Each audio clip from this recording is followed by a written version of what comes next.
Bismillahirrahmanirrahim. Meneruskan konstruksi ayat ya. Misalnya begini, Anda jangan langsung menyalahkan Nabi Adam. Saya ini sering kampanye untuk membela Nabi Adam, karena banyak kiai yang cerita Nabi Adam itu salah melulu. Nanti kan kita di surga kan nggak perlu ngajukan kredit, nggak perlu punya istri cantik yang minta ke mall, karena kelebihannya bidadari itu cantik, nggak minta belanja. Sudah gitu di madu juga nggak protes. Tapi kalau di dunia itu sudah minta belanja, di madu protes. Nah, jadi tapi kenapa Nabi Adam akhirnya keluar dari surga dan kita menyalahkan hanya demi kepentingan supaya tadi punya istri cantik, tidak minta uang apa belanja dan boleh dipoligami mau maksudnya. Di konstruksi ayat itu tidak ditampakkan, tapi semua ahli tafsir tahu. Misalnya fadallahuma bihurur, setan menipu Adam dan Hawa dengan curang. Hurur itu nipu. Jadi kalau ngaji nipu itu mulai dulu itu ya gurunya setan itu. Jadi Nabi Adam itu di surga dengan penuh limpahan anugerah. Buah apa saja ada, makanan apa saja ada, enggak bayar. Tempat mewah leg juga enggak bayar. Kalau Anda di hotel leg sedikit aja bayarnya minta ampun. Akhirnya setan itu pura-pura nangis terseduh-seduh. Akhirnya Nabi Adam menghampiri. Kenapa kamu nangis? Saya ini iba sama kamu, kasihan. Nikmat begini nikmat, pada akhirnya Anda ini mati karena Anda manusia, pasti mati. Kasihan sudah senikmat ini kemudian Anda mati. Pura-pura nangis, jadi lama ya nangis, acting itu. Akhirnya Nabi Adam tanya, lalu solusinya gimana? Terus setan tinggal numpangi. Hal adulluka ala syajaratil khuldi wa mulkil la yafla. Kamu mau tak kasih vitamin, makan pohon khuldi, nanti kalau kamu makan itu terus abadi. Jadi terus setan, Nabi Adam mulai ragu ya, tapi Allah melarang saya makan pohon khuldi itu, syajaratul khuldi itu. Kamu tidak usah cari tafsirnya, itu anggur apa ketela apa duren, itu namanya orang kurang penggawean itu gak penting. Ketika Allah tidak menjelaskan detail itu berarti detailnya itu tidak penting. Kamu sok penting nyari itu apa ya? Allah saja tidak menjelaskan, kok kamu yang manusia mau menjelaskan. Akhirnya Nabi Adam tanya, apa betul Allah itu melarang saya makan itu? Terus Allah cerita, wa qasamahuma inni lakuma laminan nasihin. Terus setan itu cerita, demi Allah saya tahu info terbaru bahwa sekarang nggak apa-apa. Jadi hukum terbaru itu. Singkat cerita Nabi Adam makan. Ketika makan, berarti setan salah karena menipu Nabi Adam, Adam salah karena makan pohon khuldi tadi. Apa yang terjadi? Allah manggil Nabi Adam, Adam kenapa kamu makan itu? Bukankah pohon-pohon yang lain, buah-buah yang lain itu cukup? Kenapa kamu makan yang saya larang itu? Terus jawab Nabi Adam ini yang unik, yang kita harus bela Nabi Adam ila yaumil qiyamah. Wa izzatika ya Rabbi ma adzunnu anna ahadan yahlifu bika kadiban. Demi kehormatanmu ya Allah, ketika engkau disebut oleh setan, saya tidak pernah mengira ada orang berani mencatut nama engkau kemudian dia bohong. Ketika engkau disebut ya Allah, saya tidak pernah ngira ada orang mencatut nama engkau kemudian dia bohong. Sehingga Allah itu haru sama Nabi Adam. Makanya Nabi Adam itu diusir. Ini meneruskan ayat yang dibaca Mas Majid tadi. Diusir tapi disangoni. Dam, secara prosedur hukum kamu harus saya usir karena kamu melanggar. Tapi tak sangoni, lucu kan? Tak sangoni. Kamu baca ini ya. jadi unik. Makanya ayatnya fatalaqqa Adamu mir Rabbi. Bukan kreasinya Nabi Adam. Kalimat itu bukan kreasi Nabi Adam, tapi hadiah sama Allah. Ini kamu secara laturan tak usir, tapi tak sangoni. Ini dibaca nanti. Tapi Nabi Iblis tidak disangoni. Karena memang dia penipu betul. Sudah gitu akting pura-pura nangis, pura-pura ini itu.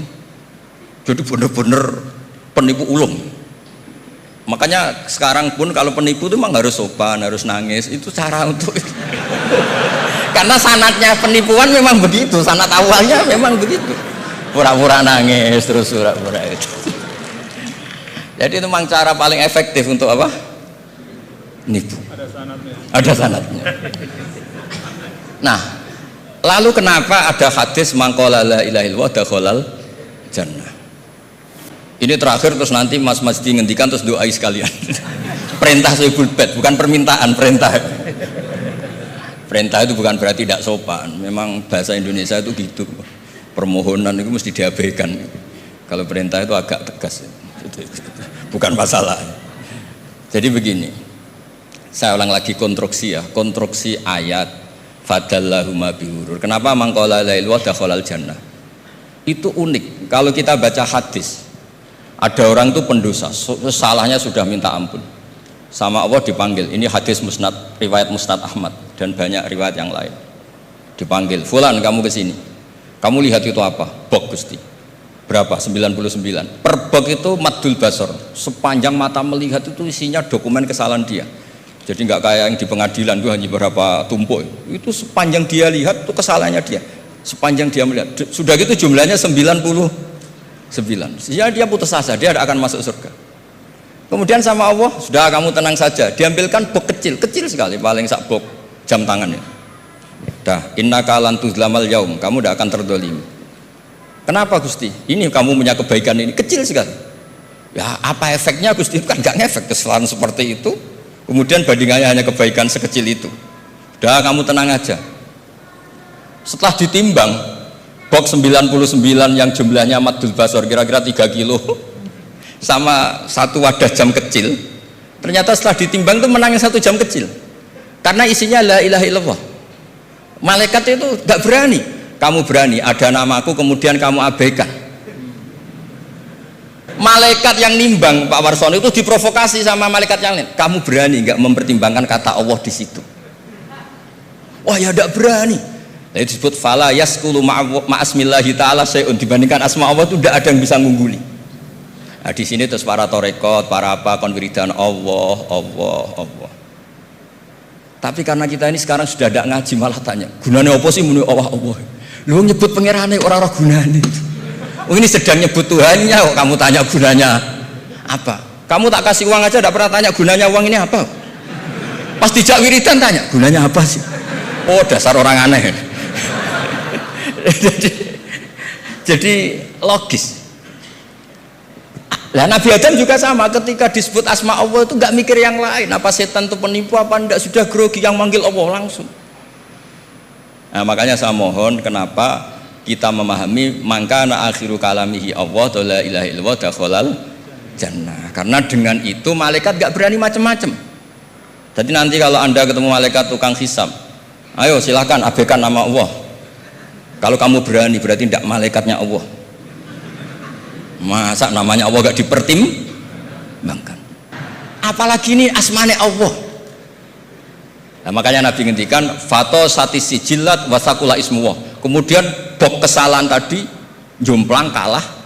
Kemudian yang menang hanya asmanya Allah Subhanahu wa taala. Makanya terus disebut sudah Nabi ketika tanya amal apa paling baik ya Rasulullah, gini dzikrullah fisri wal alan gini-gini. Dan kamu mati dan kamu hidup walisanu katordun, kamu harus selalu ingat Allah taala. Nah, kalau sampean tanya kenapa itu menjadi penting, karena tadi malaikat tidak akan memperbandingkan Allah dengan yang lainnya. Makanya ketika ulama-ulama sufi, kalau kamu habis salah istighfar, nanti di sohifah kamu akan ditulis habis salah, salah. Terus di belakang ditulis, tapi setelah itu dia bilang astagfirullahaladzim. Nanti malaikat tinggal aja kamu teror, kamu mempertimbangkan Allah apa yang itu. Ini tak ajarin, kalau tepak ya kamu didengar, kalau tidak malah digebuki, tidak tahu saya. Tapi itu ijazah resmi ini hari ini. Hadisnya akurat. Ijazah. Nggih ngoten mawon kok nek kesuwen kepinteran nyanyi kula. Assalamualaikum warahmatullahi wabarakatuh.